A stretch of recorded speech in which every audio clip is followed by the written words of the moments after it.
Okay, so we are going to kick it off by all of us up here, starting with our definition of financial therapy and how we practice financial therapy. I'll start, unless anybody else wants to jump in. So, how it has evolved in my practice is that I went on my own I was in mental health, but I went on my own financial journey. I was living in New York City, and I was just spending all my money, all of it. I was just living my life. And it was fantastic, but my bank account and my credit cards had other opinions.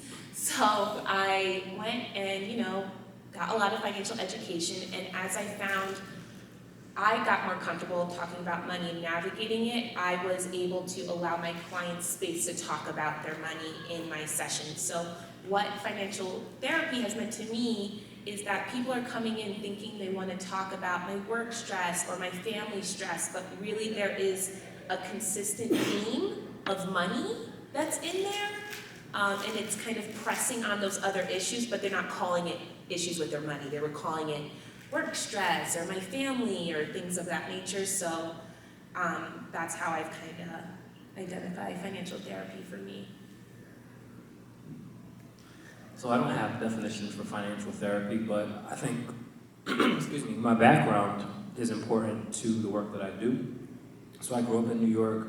I experienced aspects of poverty. I talk about this quite a lot. And my life changed when I entered the banking industry. So I was in banking for 10 years. I worked in a mass affluent environments, basically people who had money. And so I had to learn how to sell these products and these services to people who had money. And in gaining a financial acumen that was the exact opposite or contradicts what my experience was prior to going into the banking world, it encouraged me to then bring back that knowledge to my community. And so that's where the coaching grew. My focus in coaching is mostly around financial trauma, and so I can give you a definition for that. I define financial trauma as any instance observed or experienced that has a negative impact on the way that you view, interact with, or believe about money. And so there's a spectrum there, right? There is small or little t trauma, like listening to influencer on social media give bad information, or there's big T trauma, like an eviction, experiencing poverty, having food stamps, and not just having food stamps, right? Because I can relate to experiences where I had food stamps, dumped the cart of groceries onto the conveyor belt, and then had the cart decline in a long line of people, right? So then there's guilt, there's embarrassment, there's shame associated with those experiences. And so how do you connect with people who are going through those things and help them overcome those psychological aspects of what interacting with money look like?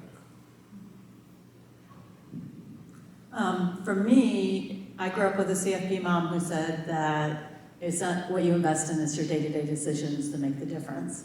And when I became a financial planner myself, and I saw that that was true, but when people get stuck, I didn't have the tools. The CFP doesn't give you the tools to get them unstuck. They become problem clients. And then what do? And so I found behavioral economics that sort of explained in your brain, and then financial therapy, which gives you some tools to fix that.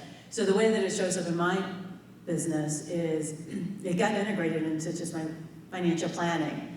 And so when people get stuck, one of my favorite examples is a couple who the wife had retired, she wanted her husband to retire, but they had different concepts of what retirement looked like, and they were just stuck. He couldn't retire because he didn't want to retire to what she wanted to retire, him to retire to. And so we were going back and forth for about a year, and then we had a series of 6 meetings every other week for a few months, and we didn't talk about anything really except for what their concerns were and what they were worried about and what they were hopeful for and all of that, and basically organizing their thoughts. And then we had a financial planning meeting doing retirement planning, and we were able to plan his retirement and like when he was going to do it and how it was going to look and all of that. And it was interesting because the wife's feedback was, I don't know what those 6 meetings were about. I think that they were a waste of time, but that last meeting we had, that was really great. And the thing is, she didn't realize, like, we couldn't have had that meeting if we didn't have all of those conversations before that meeting.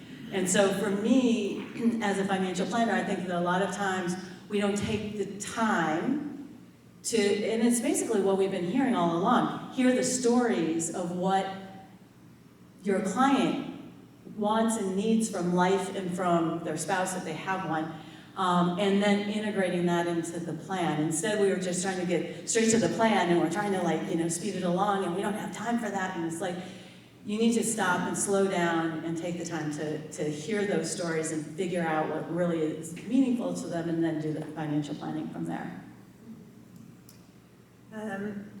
I see financial therapy as helping clients to be, not just feel empowered, but to truly be empowered, to operate and navigate their own financial lives. So from my position, I am trying to affirm them as experts, to validate the dilemmas that they experience, and to always bring this back to sort of how money lends a focus and a sort of concrete essence to all of the things that we endeavor to do in this external world. In terms of accessibility, and so I feel like everyone needs financial therapy, and if we're saying everyone needs financial therapy, then it's not really financial therapy. What we're talking about is a whole new way of actually teaching people what money is and how to do money. So I feel like that opens us up for a tremendous amount of diversity in how people want to use what they learn and understand about financial therapy in a variety of different settings. The challenge is, how do we as professionals monetize that? Am I totally off base, or did this? Okay, because accessibility was like, I'm the fourth person here. So one of the ways that I do that as somebody who's been doing this for a while is, it's tough to, for example, on my side, because I want to work with a variety of people, 100% of my clients are in some kind of financial distress. And how do I build a business model around that? How do I work with not just the sort of worried wealthy, but to be able to open up these wonderful tools to people who might not be able to afford a private practice model?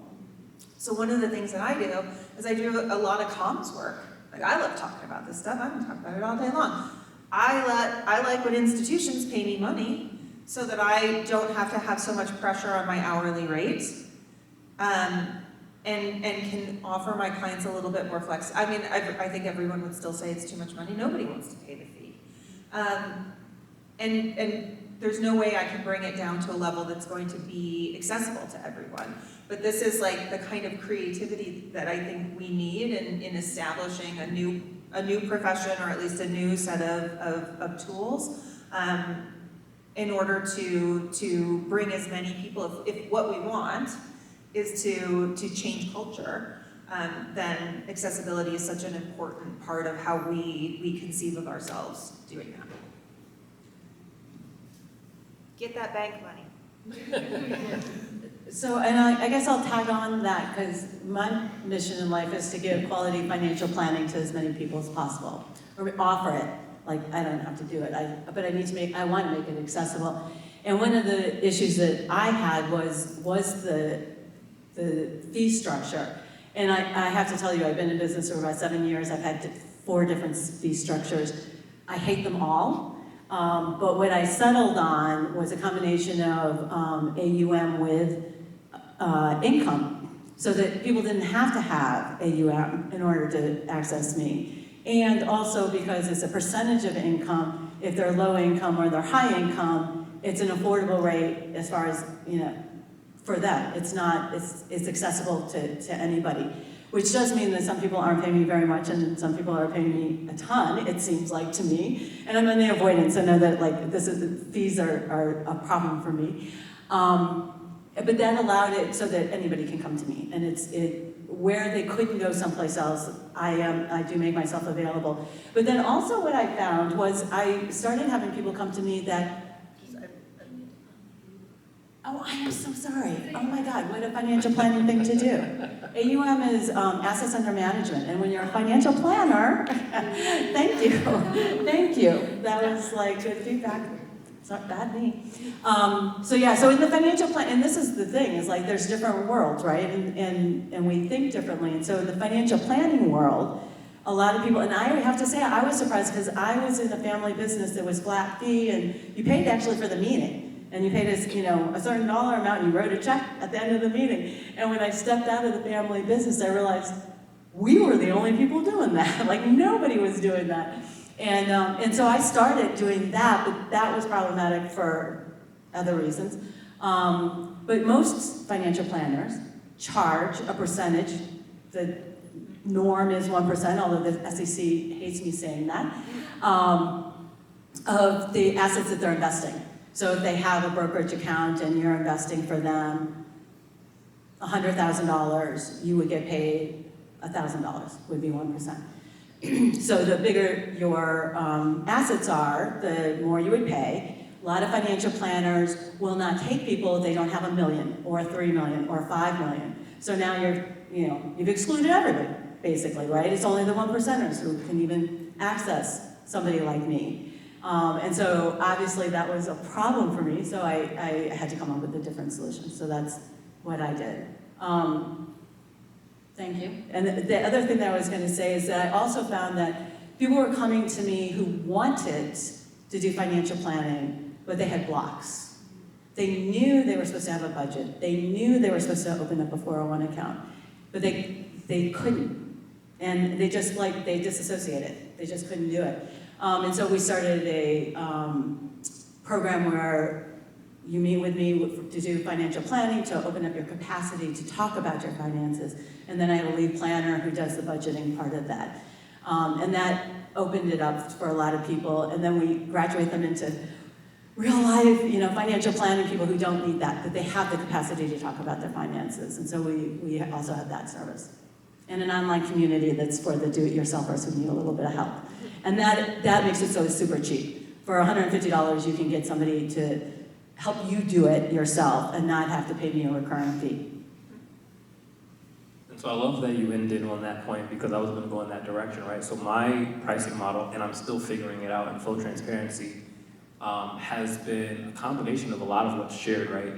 Institutional money is great. If I can get a credit union behind me or some organization behind me to provide this service for an underprivileged population for free for them, then that's the best case scenario, everybody wins. Yes. But what about the people who need one-on-one help? Or would do well in a group environment? And so I use a combination of social media marketing as a coach and what is standard for coaching fees that include one-on-one or group environments where maybe there's 4 or 5 people who meet with me and we're talking about not specifically their money, but their relationships with money. Because a lot of these concepts people can relate to because they're all experiencing them. And so with an online or a social media focus, there's a lot of pressure on you to develop a certain level of credibility and what that looks like, right? So what brands are you associated with? Are you verified on social media? Whose publications were you in? And I've had relative success with that. I'm an author, as I shared. I did a TEDx talk. I'm verified on Twitter. And I think a lot of that feeds into what credibility looks like. But when we're having the behind-the-scenes conversations, right, around how we feel as professionals going into this space from a place of credibility, do we feel like we're killing it because social media says so, or because we're actually doing that work? Or does the money that we're bringing in reflect what maybe social media might highlight as a talent or a skill set or an aptitude? I think those conversations are important to share as well, in that there are a lot of people out there on social media who are posing as coaches, experts, etc., charging an arm and a leg, but don't have the same qualifications through education, through experience, through just their ability to talk about these topics in a very simplistic way, who, I don't want to use the word scam, but are taking advantage of people. And so there's an ethical dilemma, right, in how you show up, what you charge, who you charge, and what is the return on their investment. And unfortunately, it's kind of difficult to measure that from the perspective of how they feel they're doing in their relationship with money. So I've been exploring over this last year and almost a half. I left my banking career in May of 2021, and it's been a learning journey that has included a lot of flexibility and I think a necessary kind of agility when it comes to how you make money that matches up with your code of ethics or what integrity looks like for you. And maybe who you feel called to work with too. Yeah. Called to serve. So I want us to make sure that this feels, again, inclusive. So when you were coming to the panel today, and I'm literally asking, like, what were some things that were on your mind that you wanted to talk about or that you wanted brought up in conversation? I'm coming to you with the mic, so then I'll jump at once. I didn't know what this was going to be, but now that you've been talking, I have a question, which is it's kind of a probably obvious, dumb question, but for someone who's a licensed clinical social worker, there's a thing out there called financial social work that I've seen. I've Can done that. LCSW be reimbursed by Medicaid for financial therapy? No. No, I didn't think so. I am an LCSW. I did the financial social work certification years ago. It was great. I mean, it was helpful. It is not something though that is a clinical designation or allowed. Like this isn't. I was back in the DSM for our when money problems were considered a normal problem of living, right? And now we're sort of moving into, is this going to be a diagnosable mental health category? I don't know. I feel like I am not an inside cat in many of these kind of institutional homes. Maybe other people here who feel like they don't fit neatly into a bucket can identify And that. I also took that same certification as well through that same center. But no, we cannot bill through anything for that. And it's a great program, but the level of robust information that you would need to then work with a human who's got flaws and opinions and thoughts and complexities, right, in their life, like it is, to me, wasn't robust enough to feel confident then going to them and doing this type of work. Maybe she's adapted it because it's been probably a decade since I did it, but it did have some helpful stuff about like the self of the financial social worker. Although, not to brag, but CFT is, I think, putting in a ton of energy or we're putting a ton of energy into making that designation, the certified financial therapist, something that really does meet that need. Yeah. So as of today, there's nothing that is like insurance coverable that has to do with financial. Shopaholic. Oh, Shopaholic is the only one. Yeah, so there is gambling. Yeah. So you have to associate. Yeah, so you would have a diagnosis related to a DSM-5, and then it would also have a diagnostic code that then would need to be approved by insurance. So then it'd be like a professional therapist with. Right, so you need to be a licensed clinical social worker versus a social worker with a certificate of financial social work. Same with the CFT, would not get you any access to being reimbursed by insurance. So I think it's gonna grow and, as the next DSM comes out, this will be looked at, but right now it's hoarding, workaholism, gambling. Or impulse control. Yeah, or OCD. No, impulse control. Impulse control, yeah. I also love with, like, a lot of times facial stress leads to anxiety, so sometimes, Yeah. Or adjustment disorder. depression. I have a question. Well, I don't know if I want to be on the I was like, mic, do you want is the that microphone? okay? Never mind. I think when I heard about Although, this. wait, does it mean that she doesn't get recorded though? Oh. Recorded? Sound. Well, they are That's the recording. thought. I'm sorry. Yeah. It's for the people at home. Yeah. We're thinking of That was it. people at home. It's for your Okay. audience. Yeah. Hello. You sound great. Thank you. I'm not afraid of microphones, I just sometimes love to project. There's something about that power.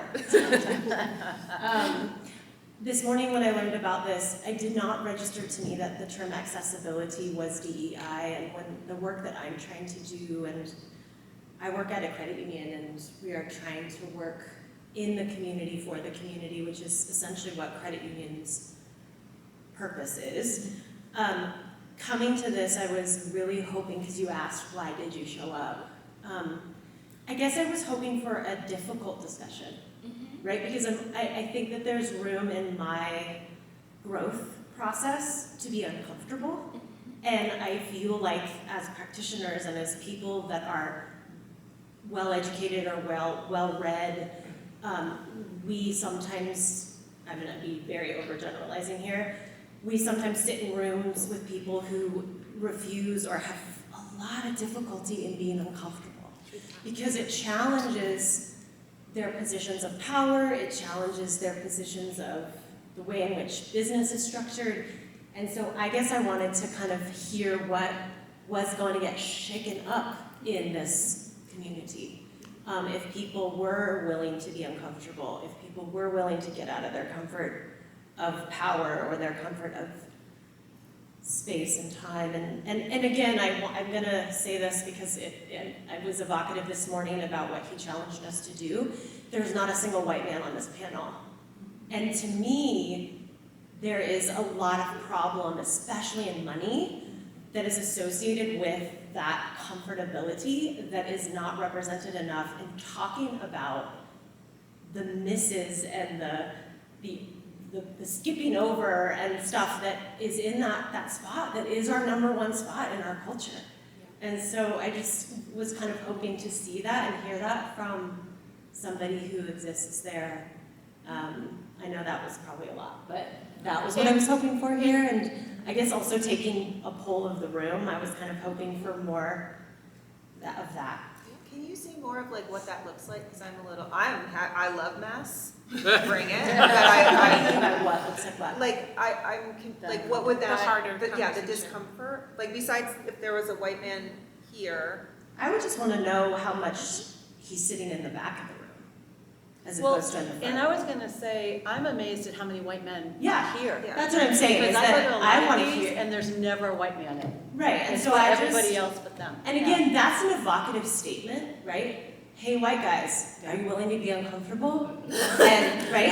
And sometimes I feel like when I'm in a room, and again, what I'm coming from, and I'll just give you context, is that we work at an executive board level that is giving us the yes or the no on the work that we're doing, and it is run by white men. Ding ding. And their ability to sit in the back and let people in the front who have a lived experience make more context for the work that we're doing is almost none. No, it's just not there. So I have some feedback, and you know, as you're talking, I'm looking around the room and I'm noticing that I'm the only black man in here, right? So there's something to be said about that representation, but my initial reaction to that statement is that there are those of us who are not looking to infiltrate your spaces, but to create our own. Right? And so, yes, I think it's important that inclusivity is a topic that's discussed, that's shaken up, that makes people uncomfortable. But when we talk about financial therapy, and we were having this conversation earlier over lunch, who can call themselves a financial therapist?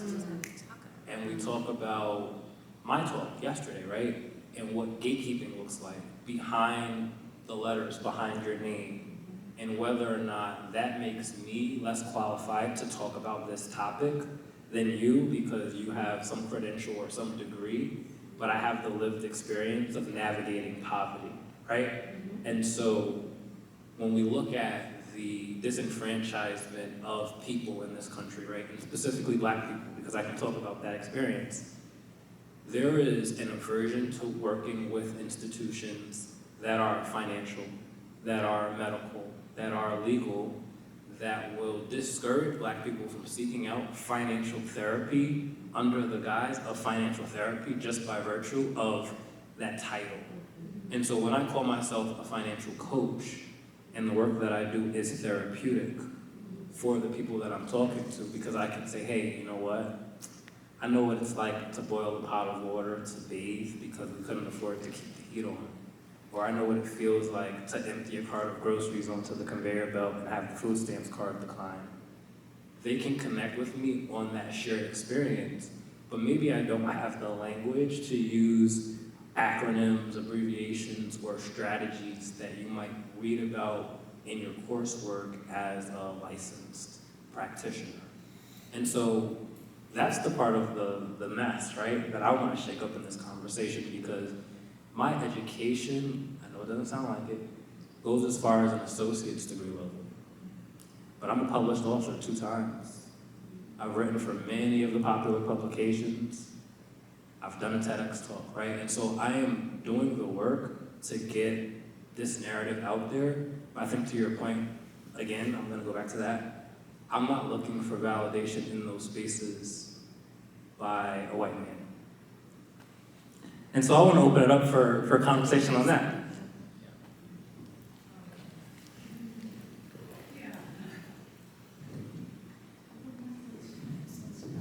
Okay, well, this is like a little bit of a left turn. I am wanting to understand, I'm new to this group, I'm new to this conference, and you know, at the base of what we're talking about is class, and within whiteness there's a lot of class variance, and so I feel back up, as you say, white men, because coming from white trash culture, I know a lot of white men who aren't at the seats of any of the executive tables and don't have access to therapy, let alone financial therapy. But within the organization, I'm just wondering if someone could talk about the accessibility of supervision, because as I consider getting into this world, I'm wondering the mental health, the way that it's set up, it's like, you go to grad school, then you work in community mental health, then you have to pay for supervision, you have very little money. And if you have family wealth, you're set. But I'm just wondering, if I go through all of this, how will I pay for supervision? How much is it? I'd love some transparency about the accessibility. I know that there aren't many supervisors, and yeah, that's kind of my question is within the structure, how is class dealt with? Are those two questions? Like a general question, or is it specific to the supervision question? Oh, I don't have the answer to that. Does anybody else? Yeah. I just did a little bit today, but it's not changed, but I can tell you what I heard today. It's still in the process. Yes, the short answer. During the board meeting today, we talked a lot about increasing accessibility, making sure that we gatekeep enough to keep clients safe without turning any practitioners away. And so there's going to be not a ton of supervision requirements. We're talking about potentially talking about your clients for do we decide 1 hour, Jeff? I think it was. But it's going to be up in the air. We're going to meet with the credentialing organization to talk more about how do we best serve the needs of clients and practitioners to try to make it accessible. But I do know we just started an investment fund for the first time for FTA, where we're putting money into investments to grow so that we can afford scholarships, that we can afford educational scholarships, supervision scholarships. That's the goal, is to make it more accessible. Did I say that wrong, please? Would it be okay for us to talk a little bit about that?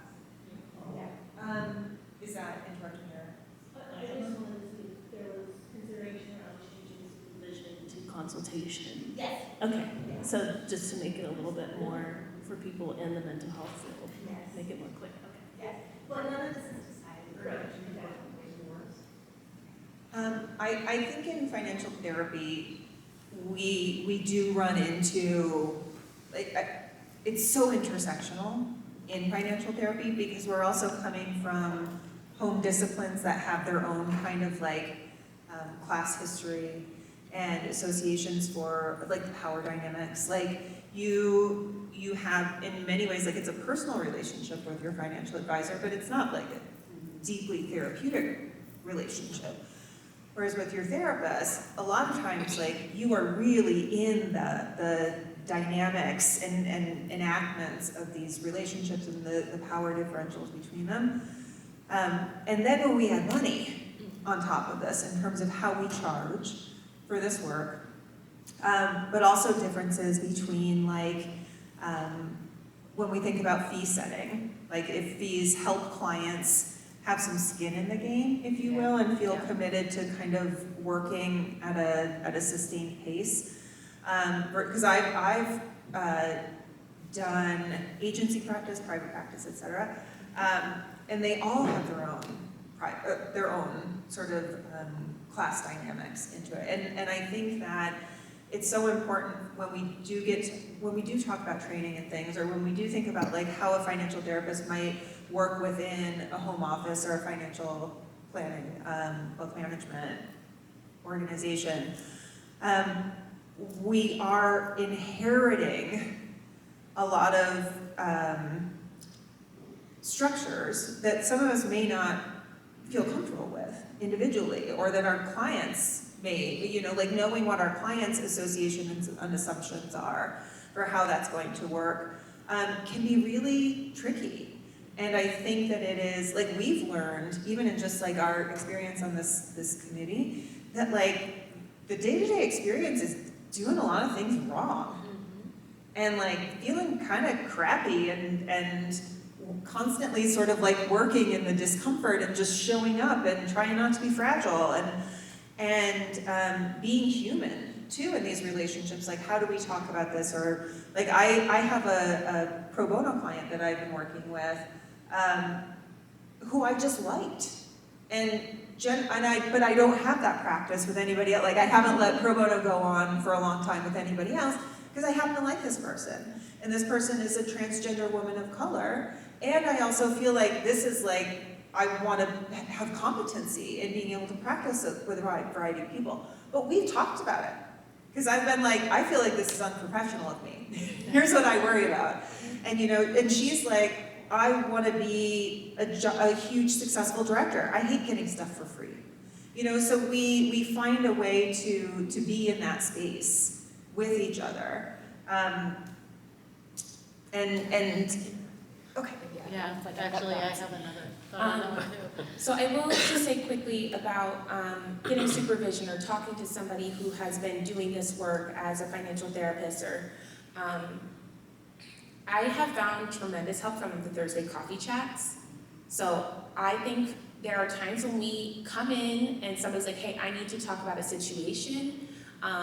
When I first got involved with the FT and even discovered it, I was in those coffee chats all the time. I was very pregnant and I was there every Thursday at 1 o'clock in my Zoom trying to pretend like I didn't feel sick. It was very interesting.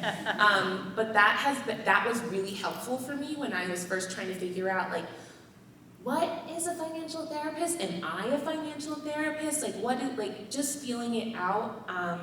So I would say that is a beautiful place for you to kind of start having those conversations with a variety of people all over the country who are doing this work.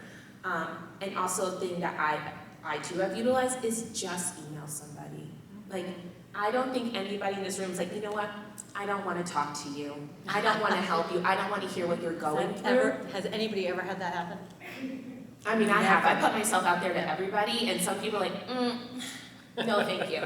And I can't say why that was happening. I'm not sure, but some people were like, I don't really have time for this kind of thing. But I don't think any of those people are in this room. So if you find that you want to connect to somebody and just like really dive in, like that's how I felt like I really became a part of this community. And then what I will say about access is we're all just tripping through it all the time.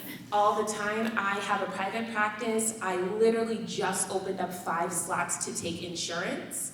And that is going to be mental health, right? So I'm taking insurance through that. But literally last week, I waived a fee for a client because I know she's in credit card debt. She canceled her appointment with me an hour before we were supposed to meet because she was at work or a work meeting or something with work, and I just didn't charge her. And that is more about me than it was about her. And I had a hard time navigating. I know she has this debt, and I know we're talking about financial therapy, and I should be holding my own boundaries, but I can't charge her.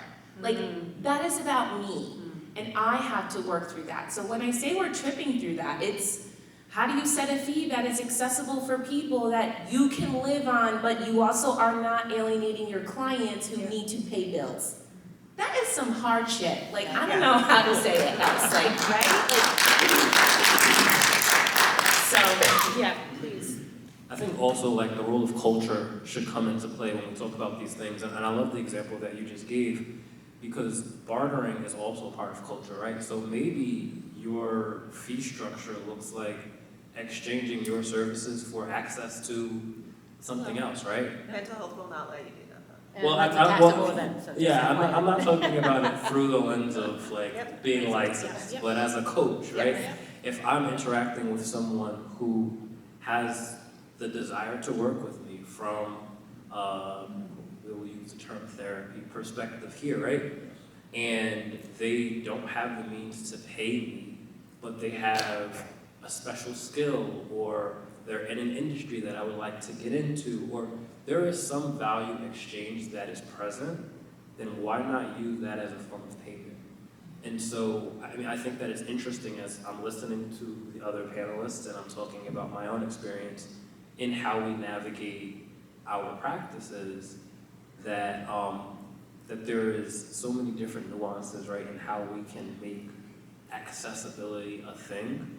And then it really just comes down to your point, like, who are you? Yeah. Right? Like, who am I? There's two things I want to say. One is that from a financial planning tribe world that I came from, part of financial therapy is doing your own work. And I think that that's one of the biggest challenges for people on the financial planning side getting into this work. And Sarah and I were actually talking last night with Nathan, and we were talking about how relationships are really inefficient. And like, we come from a world that's really efficient. And Nathan is looking at us like, I don't know what you're talking about. You know, so it's like we think differently, a lot of the people who come from that direction. And obviously I landed here because I resonate with the other side too, but like, we became successful with certain things. And so I've had to learn about myself and like how I think and the money scripts I have when I go into this work, and knowing them enough to be able to say, like, and I'm an IFS person, so parts person, like that part has to like sit beside. Like you can observe and we can talk later, but like you can't show up today. Because today, you know, I'm here for this person and I need to show up in that way. So that's one thing that I think is really important for financial planning and financial therapy to think about. And then the other thing is, it's interesting, I don't do any pro bono work.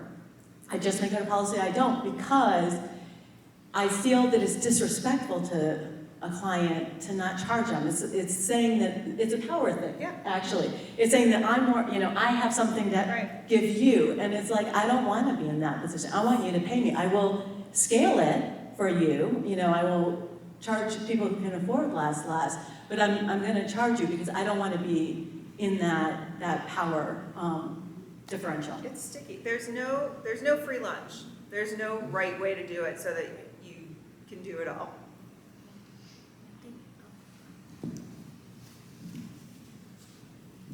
I was just going to say, I eventually went to more of a sliding scale model for the same reason. And, you know, so I have clients, you know, who will pull out a checkbook and very carefully write me that check for like $20. And then I've got other clients paying me, you know, tens of thousands of dollars a year. But one of the reasons I went in that direction was because of the people who did have the money, who didn't want to pay, you know, the AUM fee. It's like, no, I want all of your expertise and judgment and everything, but I only want to pay for you for an hour of your time. And it's gonna affect me by hundreds of thousands of dollars, Yeah. but I don't want to pay you $5,000. And I feel like that just wasn't fair to my other clients, because it's like saying, Exactly. I want all your other clients to pay for your time, but I only want this, so now I don't give them a choice. And that's why I It's don't do like, flat fee. You Right. know, you have this much wealth or income or whatever, this is your fee, and I do not negotiate it. Yeah. Now, at the lower end of the scale, I do negotiate it, but I don't tell them I'm negotiating it.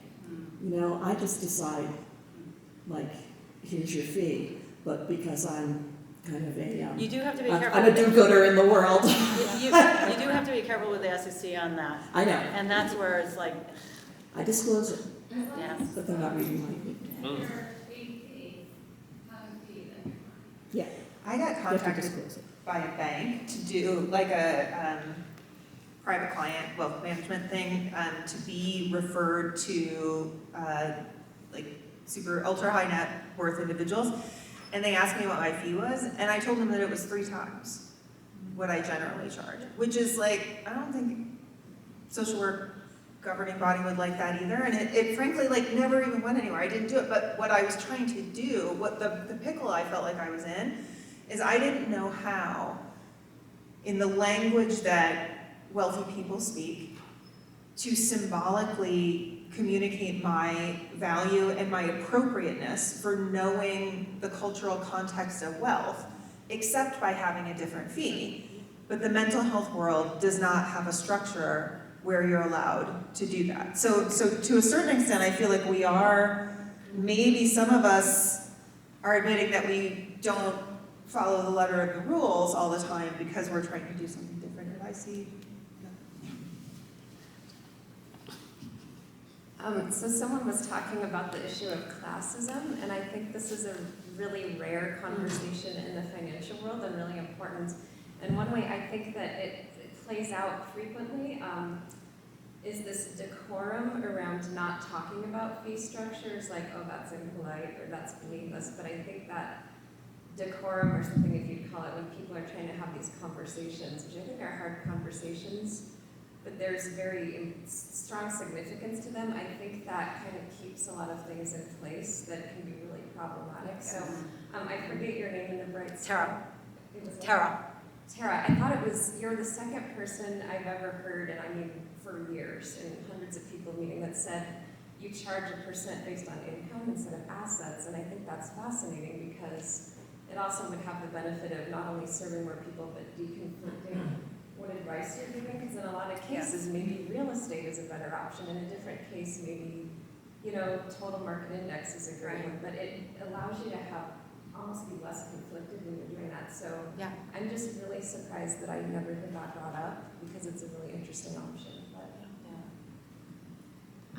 We sadly have to wrap. Oh, Are you gosh. kidding? Are you kidding? Whoa. There's so much to do. Is it 3, right? The Thursday coffee chats again, because these conversations Yeah. happen. Is it? Yeah. They were world helpful for me. Yeah. Alternative times too, I don't know, I propose it. Yeah. Like, more times. Every now and then maybe switch it up so it's not at that time, so we'll have events Oh. that we can participate. Yeah. One thing I'd like, if it's okay to say before we close, is just that like I don't know whose session is next. Like, I don't want to be like. But in our Oh, conversation. so we have time. No. In our conversation about like, all right, we're about to hop up and do this panel, what are we gonna say? One of the things that we talked about, Asia and I, was like, we're just gonna kind of get up and try to just be transparent about like pulling back the curtain on the process of how, like not in a, we have the way and we'd like to share the way with you, but in acknowledging the behind the scenes as it happens, and encouraging all of us to bravely show up in that space, and taking from the no, I'm walking, the Todd's talk this morning about diversity and difference, to be not perfect little round pegs going into round holes. And that there's one answer. Yeah. It's better if there's not one answer. That gives more accessibility. Yes. Yeah. I'm sorry. Yeah. I was like, yes, and that reminds me of your talk, Rahkim, because I don't think, I can't be for everyone. He can't be for everyone. Tara can't be for everyone. Amanda can't be for everyone. Like, we literally need every one of you to have your individual voice and then put that out into the world, because there's not enough of us to just be like, we do it this way and this is the only way and everybody needs to fit in this way. It does not work. Like, we see what that has done. It's not helpful for people and people are left out, and diversity of voices is literally what makes us stronger, to Todd's point this morning and what Amanda was just saying. But I'm gonna close the session now. We can sit here officially, unofficially, and continue talking, but thank you for coming, thank you for your thoughts. Please continue to connect with each other and have these conversations, whether they're messy or you step in it with somebody or, put your foot in your mouth, that's okay. This is how we're gonna move forward.